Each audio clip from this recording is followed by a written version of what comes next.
The push-up to alternating straight arm side T-plank is an excellent exercise combo that primarily targets the chest and the obliques, which are found on both sides of the abs. To get started, get down on the floor with your arms straight, hands just outside shoulder width and directly below your shoulders. Lower your body to the ground by bending your elbows until your chest hovers just above the ground. Contract your chest and triceps to push yourself back up to the beginning position.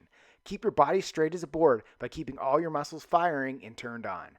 Once you're at the top of the push-up, immediately complete a side T-plank by contracting your abs while rotating your body, pivoting your feet, and extending your top arm straight up to the ceiling with your other hand firmly planted into the ground so your body creates the letter T. Under control, return to the starting push-up position and complete another push-up, then switch sides to complete another T-plank on the opposite side. Continue alternating sides and repeat.